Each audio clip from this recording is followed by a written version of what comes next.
नमस्कार, मैं कमलेश कुमार राय पूर्वांचल विद्युत वितरण निगम को अंधेर नगरी चौपट प्रबंधन आखिर लोगों के द्वारा क्यों कहा जाने लगा है, इस स्थिति के लिए आखिर किसकी जिम्मेदारी है, कौन जवाबदेह है। डिस्कॉम पूर्वांचल के प्रबंध निदेशक सहित मुख्यालय कार्यालय में बैठे कुछ बड़े ओहदेदारों को छोड़कर क्या फील्ड में काम करने वाले तमाम छोटे बड़े अधिकारी और कर्मचारी नाकारा हैं। कथित तौर पर दलालों की सक्रियता के चलते डिस्कॉम प्रबंधन की कार्यशैली और निर्णय प्रभावित हो रहे हैं। यह सब कुछ ऐसे सवाल हैं जिसके जवाब जानने की लोगों को जरूरत है।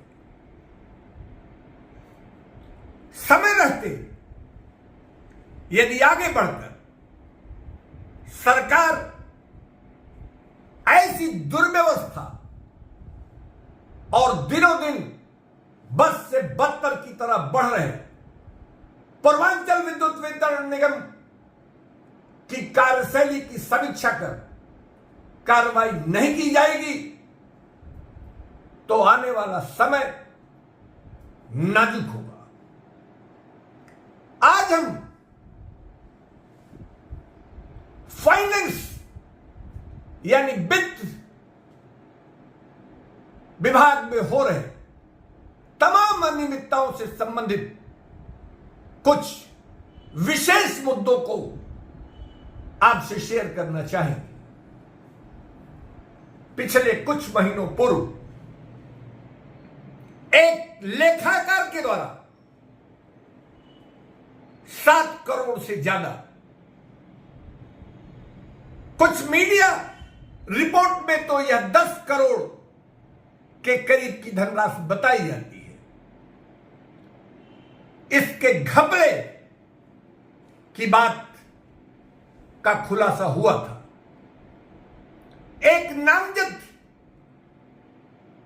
आरोपी के द्वारा आत्मसमर्पण करने के बाद जेल भेज दिया गया, लेकिन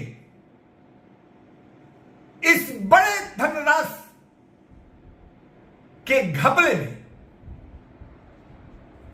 क्या सिर्फ संबंधित लेखाकार जिम्मेदार है या फिर डिस्कॉम प्रबंधन में बैठे कुछ ऐसे ओहदेदार जिनके संरक्षण में लेखाकार के द्वारा यह घपला किया गया। और क्या यही वजह है कि डिस्कॉम प्रबंधन सिर्फ एक लेखाकार के जेल जाने के बाद समूचे मामले को पर्दा डालने का लगातार कोशिश करता देखा जा रहा है। किसी भी जांच की जरूरत पूर्वांचल डिस्कॉम नहीं समझता। वह इस घपले में खुद को बचा रहा है या कुछ ऐसी बड़ी मछलियों को उसके द्वारा बचाने की कोशिशें की जा रही हैं और उसी के नतीजे के तौर पर प्रबंधन कोई किसी स्वतंत्र एजेंसी से जांच कराने का जिम्मेदारी नहीं उठाना चाहता। वह जोखिम नहीं उठाना चाहता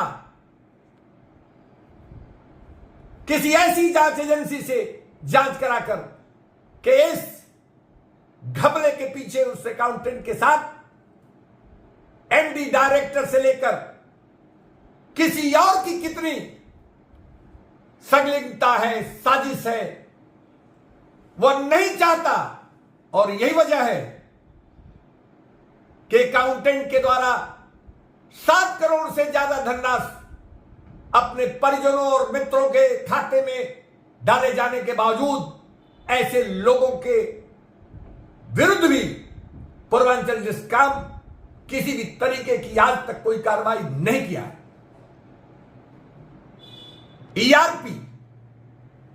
ईआरपी एक सिस्टम डेवलप किया गया जिससे एक सिस्टमेटिक और विजिबल सिस्टम के चलते सब कुछ दिखने वाला मामला सामने रहो, किसी में किसी भी तरीके की दुर्व्यवस्था या खेल करना संभव न हो सके।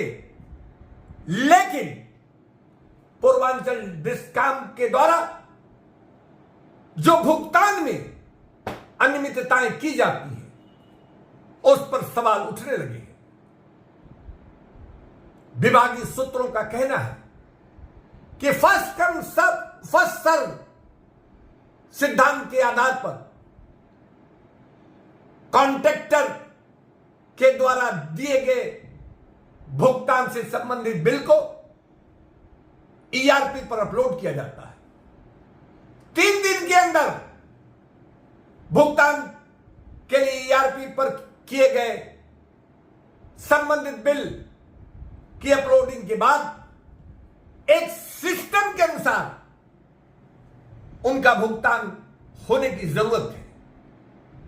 लेकिन प्रायोरिटी ब्रेकर 1000वें नंबर वाले बिल को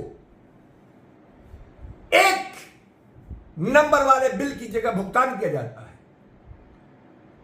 यानी 6 महीने साल भर पहले जिस बिल को अपलोड किया गया हो उसके भुगतान के बजाय आज या 10 दिन पहले बीच या उससे पूर्व अपलोड किए गए यानी उस भुगतान से के बाद अपलोड किए गए बिल का भुगतान प्रायोरिटी ब्रेकर डिस्कॉम प्रबंधन के द्वारा किया जा रहा है।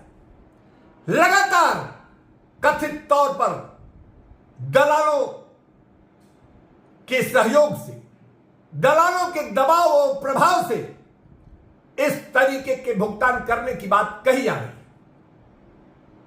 लोगों का कहना है कि आखिर भुगतान के इस प्रायोरिटी को ब्रेक करने का आधार क्या है। एमडी और डायरेक्टर फाइनेंस के द्वारा जिस भी भुगतान को प्रायोरिटी के आधार पर बाद के बिलों को भुगतान कराया जा रहा है, आखिर उसकी वजह क्या बताई जा रही है, किन विषयों के चलते, किन अर्जेंसी के चलते बाद के बिलों का भुगतान पहले के भुगतान के करने के बजाय किए जा रहे हैं। कुल मिलाकर भ्रष्टाचार का यह जीता जाता उदाहरण पूर्वांचल डिस्कॉम में लगातार देखने को मिल रहा है। जरूरत इस बात की है कि ईआरपी पोर्टल की जांच कराई जाए और इस बात को सुनिश्चित किया जाए कि बाद में अपलोड किए गए भुगतान को किन आधारों पर पूर्व में अपलोड किए गए उसी नेचर के बिलों की अपेक्षा भुगतान जल्दीबाजी में किए जा रहे हैं। आखिर क्यों?